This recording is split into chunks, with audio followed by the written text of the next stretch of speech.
तो काफ़ी टाइम से मैं आईपीओ मार्केट में काम कर रहा हूँ, साथ में आईपीओ के रिलेटेड काफ़ी सारा कंटेंट यूट्यूब पर डाल चुका हूँ। अब इन सभी वीडियोस में मेरे को एक ही कॉमन कमेंट देखने को मिलता है कि काफ़ी टाइम से तो मैं आईपीओ में अप्लाई कर रहा हूँ, लेकिन मुझे अलॉटमेंट ही नहीं मिलता है। अभी जो आपको अलॉटमेंट नहीं मिलता है, इसके पीछे कुछ रीजन हो सकते हैं कि आप आईपीओ की एप्लीकेशन को बराबर लगा नहीं रहे हो, कुछ ऐसी गलतियां कर रहे हो जिसकी वजह से आपकी आईपीओ की एप्लीकेशन रिजेक्ट हो रही है। अब इस वीडियो में अपन सारी गलतियों को समझेंगे, जो गलतियां हमें आईपीओ लगाते टाइम नहीं करना है, जिन चीजों को अवॉइड करना है वो भी चीजें समझेंगे। साथ में कुछ स्ट्रेटेजीज है, कुछ ट्रिक्स है, कुछ फंड डाइवर्सिफिकेशन के तरीके हैं, जिनको समझने के बाद में आप बढ़िया तरीके से अपना आईपीओ लगा सकते हो और अपने आईपीओ के अलॉटमेंट चांसेस को बढ़ा सकते हो। साथ में एक और चीज आपको समझना पड़ेगा, कि आईपीओ में अलॉटमेंट मिलता कैसे है, आईपीओ के रूल्स क्या होते हैं अलॉटमेंट के, और साथ में कहां अप्लाई करने से अपने चांसेस बढ़ पाएंगे। अभी एक चीज तो मैं आपको गारंटी दे सकता हूं कि इस वीडियो को स्टार्टिंग से एंड तक पूरा देख लिया तो आईपीओ के सारे रूल्स आपको पता हो जाएंगे, जिससे कि आप अल्टीमेटली अपने अलॉटमेंट के चांसेस को मैक्सिमाइज कर पाओ। और ये वीडियो पूरा देख लिया तो पूरा आईपीओ मार्केट आपके दिमाग में ऐसा घुस जाएगा, पूरा सीख जाओगे, कोई दिक्कत ही नहीं, क्योंकि आगे हमें आईपीओ मार्केट में काम करना है तो रूल्स को, नियम्स को समझना जरूरी है। कुछ नियमों में चेंजेस देखने को मिले, उनको भी समझना जरूरी है। तो वीडियो को अगर अभी तक आपने लाइक नहीं किया तो वीडियो को लाइक कर लो, सीधा अपन वीडियो में चलते।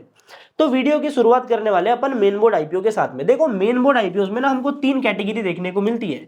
अपनी पहली कैटेगरी होती है रिटेल की, दूसरी कैटेगरी होती है आपकी स्मॉल एच एन आई, और तीसरी कैटेगरी होती है आपकी बिग एच एन आई। रिटेल कैटेगरी में अपन लगभग 15,000 के अमाउंट से अप्लाई करते हैं। स्मॉल एचएनआई कैटेगरी में अपन 13 लॉट से अप्लाई करते हैं, जो कि अपना अमाउंट होता है 2 लाख से ऊपर का। और बिग एचएनआई कैटेगरी में अपन 10 लाख के ऊपर के अमाउंट से अप्लाई करते हैं। अभी स्मॉल एचएनआई कैटेगरी में आप क्या करोगे, 15,000 की एक एप्लीकेशन लगाओगे, एक लॉट अप्लाई करोगे तो आपको एक लॉट का अलॉटमेंट मिल जाता है। मतलब आप यहाँ पर रिटेल कैटेगरी में एक लॉट से ऊपर की भी अप्लाई करोगे, मतलब 3-4 लॉट भी आपने अप्लाई कर दिया, फिर भी आपको अलॉटमेंट एक ही लॉट का मिलता है, अगर 1x के ऊपर का सब्सक्रिप्शन पड़ गया तो। मतलब कितने भी लॉट आप अप्लाई करो रिटेल कैटेगरी में, आपको अलॉटमेंट एक ही लॉट का मिलना है। अगर इन केस ये जो कैटेगरी है अंडर सब्सक्राइब होती है, जो कि हमको जनरली देखने को नहीं मिलता, तो आपको एक ही लॉट का अलॉटमेंट मिलता है। तो रिटेल कैटेगरी में एक से ज्यादा लॉट अप्लाई करने की कोई जरूरत नहीं है। जो आप दिमाग लगा के आप अप्लाई करते हो ना कि मैं 2-3 लॉट लगा दूंगा तो मुझे कम से कम एक लॉट तो मिल जाएगा, ये चालाकी काम नहीं करती है। यहां पर आपको एक ही लॉट अप्लाई करना है, ठीक है। आप एक लॉट अप्लाई करो, 3-4 लॉट अप्लाई करो, बात एक ही है, कोई दिक्कत वाली बात नहीं। यहाँ पर लॉटरी बेसिस पर अलॉटमेंट होता है, मतलब कितने भी लॉट अप्लाई करो एक ही लॉट का अलॉटमेंट मिलेगा। तो रिटेल डेटा का तो गेम सिंपल सा हो गया। अभी 2 लाख के ऊपर आपकी एप्लीकेशन जा रही है तो आप आ जाते हो स्मॉल एचएनआई कैटेगरी में, जहां पर आपको अलॉटमेंट मिलता है 13 लॉट का, मतलब आपको 2 लाख का ही अलॉटमेंट मिलेगा। अब यहां पर भी आप अगर 2 लाख के ऊपर का अमाउंट लगाओगे तो वो तभी काम करेगा जब आपकी जो कैटेगरी है वो 1x के नीचे सब्सक्राइब हुई है, मतलब पूरी सब्सक्राइब नहीं हुई है, तभी अगर आपने ज्यादा अप्लाई किया तो आपको अलॉटमेंट मिलेगा। बाकी ऐसे में आपको 2 लाख का ही अलॉटमेंट मिलना है। बिग एचएनआई कैटेगरी में हम 10 लाख के ऊपर के अमाउंट से अप्लाई करते हैं, यहां पर हमें अलॉटमेंट मिलता है सिर्फ 2 लाख का। मतलब 10 लाख का तो अपन एप्लीकेशन लगाते हैं, पर यहाँ पर हमें अलॉटमेंट 2 लाख का ही मिलता है। पहले हमें बिग एचएनआई कैटेगरी में प्रोपोर्शनेट बेसिस पर अलॉटमेंट देखने को मिलता था, मतलब 10 लाख के ऊपर आप जितना ज्यादा अमाउंट लगाओगे, मान लो आपने 50 लाख लगाया, 1 करोड़ लगाया, तो तब यहाँ पर जो ज्यादा अप्लाई करता है उसको सबसे पहले प्रायोरिटी मिलती है कि पहले उसको अलॉटमेंट मिले। पर अभी ये सारी चीजें रैशनलाइज हो चुकी है, मतलब बिग एचएनआई कैटेगरी में भी आपको लॉटरी बेसिस पर ही अलॉटमेंट मिलेगा, मतलब आप कितना भी अप्लाई करो आपको अलॉटमेंट मिलना है 2 लाख का ही, ठीक है। अभी अपन समझते हैं कि अलॉटमेंट के लिए तीनों कैटेगरी में से सबसे बढ़िया कैटेगरी क्या होती है। तो एक जनरलाइज सब्सक्रिप्शन अपन समझ लेते हैं, जहां पर जनरली आपको यही सब्सक्रिप्शन देखने को मिलता है, ठीक है। तो मान के चलते रिटेल कैटेगरी आपका 6x ओवर सब्सक्राइब हुई, मैं अमाउंट की बात कर रहा हूं।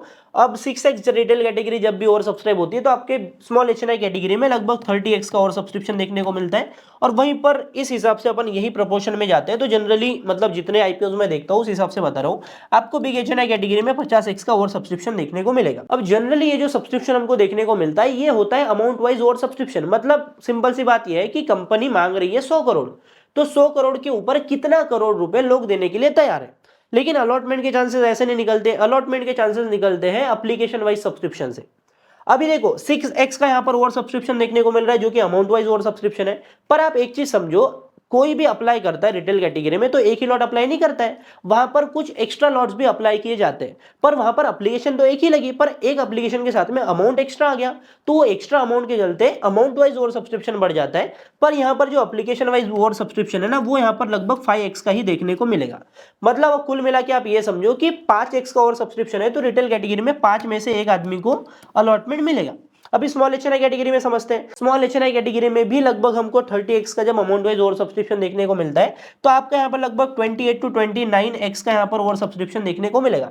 तो यहाँ पर लगभग आप मान के चलो कि 28-29 में से एक आदमी को अलॉटमेंट मिलेगा।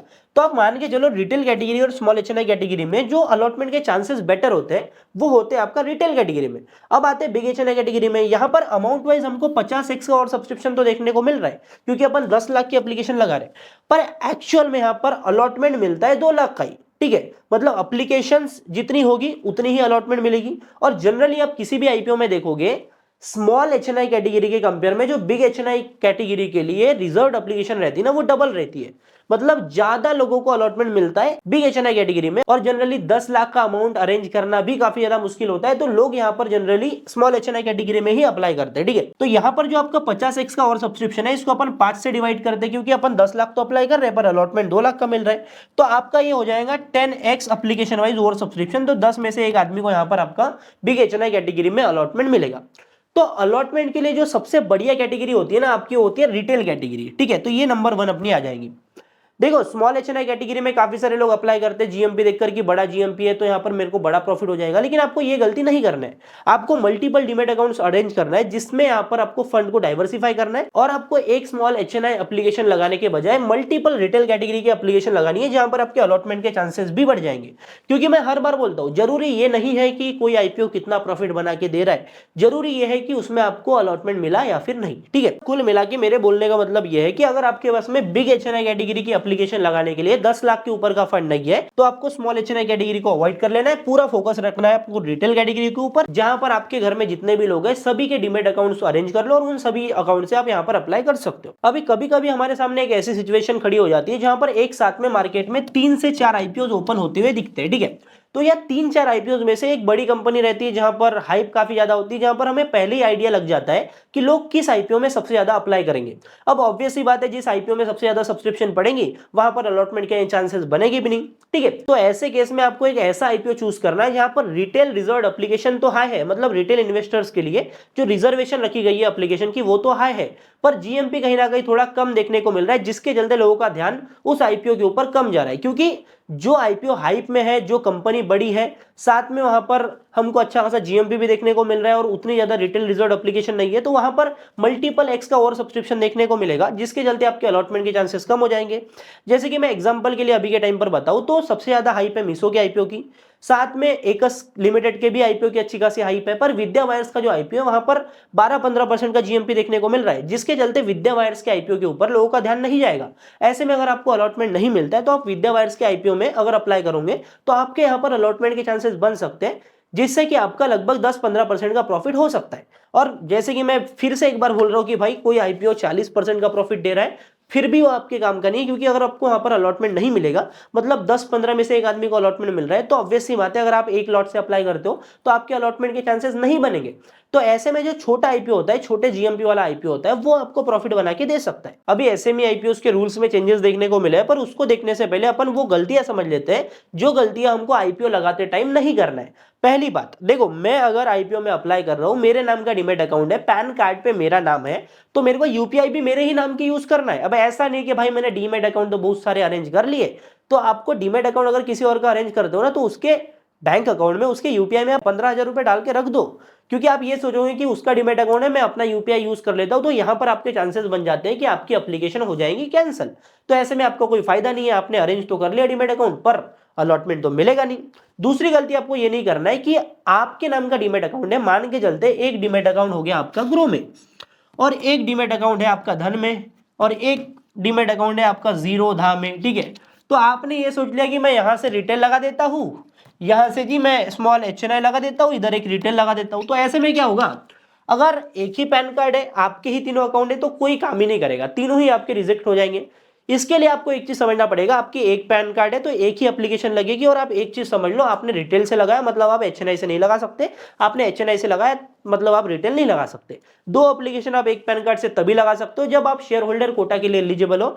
जब आप शेयर होल्डर कोटा के लिए एलिजिबल होते हो तो एक डीमैट अकाउंट से 2 एप्लीकेशन लगाओगे, जहां पर शेयर होल्डर कोटा की एक एप्लीकेशन लगती है और शेयर होल्डर कोटा के साथ में कोई भी एक एप्लीकेशन आप लगा सकते हो सकता है कि वो स्मॉल एचएनआई की हो सकता है कि वो रिटेल की हो। अभी आईपीओ में तीसरी एक गड़बड़ होती है मैंडेट वाली। जनरली काफी सारे लोग जो है आईपीओ अप्लाई करते हैं वो डे 3 के ऊपर अप्लाई करते हैं, क्योंकि उनको केवाईबी का सब्सक्रिप्शन देखने को मिल जाता है और जीएमपी भी आपको थ्रू आउट द आईपीओ देखने को मिल जाता है कि कैसा है, मतलब वोलेटिलिटी तो ज्यादा नहीं है, कहीं लॉस तो ना हो जाए। इसलिए हम जनरली क्या करते हैं 3 से 4 बजे के करीब आईपीओ को अप्लाई करते हैं।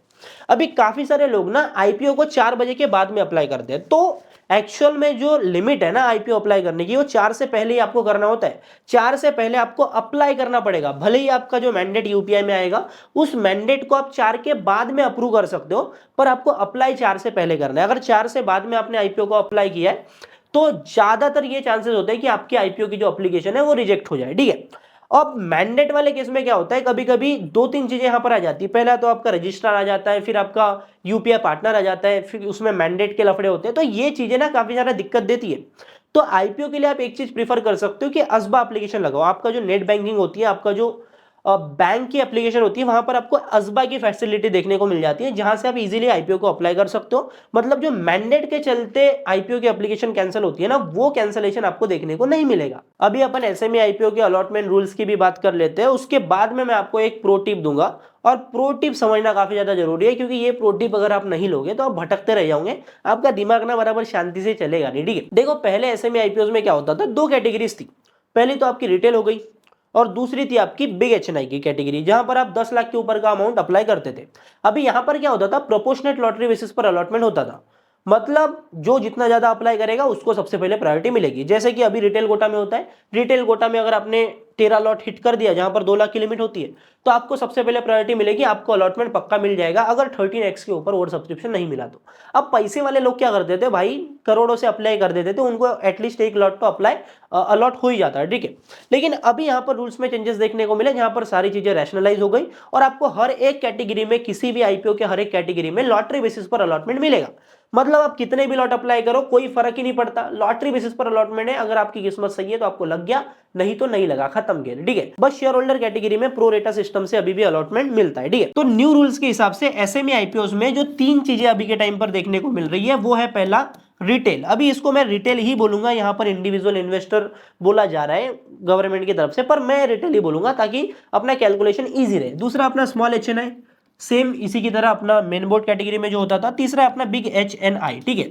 अभी 15,000 की जो एप्लीकेशन लगाते हैं ना अपन बड़े आईपीओ में, मेन बोर्ड आईपीओ में, वो यहाँ पर एसएमईज में नहीं होती है। एसएमई आईपीओ में आपका जो एक लॉट होता है ना, वो होता है लगभग 1,20,000 से 1.5 लाख रुपए तक का।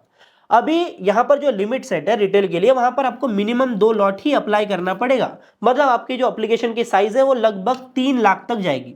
अभी मैं ये मैक्सिमम बोल रहा हूँ, 1.5 लाख तक का एक लॉट जाता है, जनरली 1,20,000 1,30,000 का होता है, तो आपका 3 लाख तक का जाएगा। 2 लॉट ही आपको अप्लाई करना पड़ेगा। पहले जैसे आप 1 लॉट अप्लाई कर सकते थे, अभी वो नहीं कर सकते। गवर्नमेंट का बोलना ये है कि भाई ज्यादा पैसे अप्लाई करो, अपने रिस्क को समझो, रिस्क अगर बनता है तुमसे तो यहाँ पर अप्लाई करो, क्योंकि एसएमई आईपीओ जो होते हैं वो रिस्की होते हैं। स्मॉल एचएनआई कैटेगरी में आपको आना है तो 3 लॉट के ऊपर आप अप्लाई करोगे। 3 लॉट जैसे आपने सिलेक्ट कर लिया तो आप घुस गए स्मॉल एचएनआई कैटेगरी में, जहां पर आपका मैक्सिमम इन्वेस्टमेंट अमाउंट आ जाएगा लगभग 4.5 लाख के करीब। अब आपने अगर 10 लॉट के ऊपर अप्लाई कर दिया तो आप आ जाते हो बिग एचएनआई कैटेगरी में। यहां पर आपका इन्वेस्टमेंट अमाउंट पड़ जाता है लगभग 12 लाख से 15 लाख के करीब। अभी जैसे हमको मेन बोर्ड आईपीओ में देखने को मिल रहा था कि बिग एचएनआई कैटेगरी में आप कितना भी अप्लाई करो आपको अलॉटमेंट मिलता है 3 लॉट का, ठीक है। 3 लॉट का यहाँ पर आपको अलॉटमेंट मिलेगा। और रिटेल कैटेगरी में जितना भी और सब्सक्रिप्शन आपको देखने को मिले, 1 लॉट का अलॉटमेंट आपसे नहीं मिलेगा, आपके गले में सीधा 2 लॉट बंधेगा, ठीक है। अब वहां पे लोअर सर्किट लगे अपर सर्किट लगे कोई मैटर ही नहीं है। लेकिन जब सेलिंग के टाइम पर आप आईपीओ को सेल करोगे तब आप 1 लॉट भी मार्केट में सेल कर सकते हो। देखो एसएमई आईपीओ का सीधा हिसाब है, यहाँ पर आपको अगर अलॉटमेंट चाहिए तो आपका रिटेल कैटेगरी में मिलना काफी ज्यादा मुश्किल है। स्मॉल एचएनआई कैटेगरी में यहां पर आपका फिर से मिलना मुश्किल है। अगर आपको अप्लाई करना है तो 10 लाख के ऊपर का अलॉटमेंट लगा तो ही एसएमई आईपीओ में आप देखो, क्योंकि सिंपल सी बात है ना यार, 200x का और सब्सक्रिप्शन देखने को मिला तो 200 में से एक आदमी को अलॉटमेंट मिलेगा, तो 200 में से एक बनने के लिए ना काफी ज्यादा लक चाहिए होता है, जो कि जनरली पॉसिबल नहीं होता है। अभी अपन बात करते हैं प्रो टिप की। देखो आईपीओ में अलॉटमेंट मिलता है लॉटरी बेसिस के ऊपर, और लॉटरी का मतलब सिंपल से क्या होता है आपको अच्छे से पता है। आपको अपने तरफ से 2 चीजें करनी है कि आपको आईपीओ के रूल्स पता होना चाहिए और साथ में कोई गलती नहीं करनी अप्लाई करते टाइम। बाकी जो भी होगा वो भगवान भरोसे, क्योंकि मैं भगवान नहीं हूं, ठीक है। तो आपको जितना पता होना चाहिए था वो मैंने बता दिया। बाकी आपको एक चीज समझना है कि आपको कोई भी थर्ड पार्टी एप्लीकेशन यूज नहीं करना है, आपके स्टॉक ब्रोकर से यूज करना है। एक टिप दे देता हूं, धन एप्लीकेशन से आप यूज करोगे, धन से आप आईपीओ अप्लाई करोगे तो मैंडेट में आपको कोई दिक्कत देखने को नहीं मिलेगी, इतना मैं आपको श्योरिटी दे सकता हूं, ठीक है। इसके ऊपर आप यूट्यूब पर अलॉटमेंट चांसेस की ट्रिक बढ़ाने की वीडियोस देख लो, कुछ भी देख लो, कोई फायदा नहीं है, क्योंकि लॉटरी बेसिस का मतलब सिंपल से ये होता है कि आपको अपने तरफ से गलती नहीं करना है, बाकी जो होगा वो आपकी किस्मत है। तो आई होप आपको ये सारी चीजें समझ में आ गई होंगी। वीडियो अच्छी लगी तो वीडियो को लाइक जरूर करना, चैनल पे हो तो सब्सक्राइब कर लो और बेल आइकन को ऑल पे सेट कर लो। बाकी मैं मिलता हूं आपसे अगले नए वीडियो में, तब तक के लिए बाय बाय, टाटा, जय हिंद, जय भारत।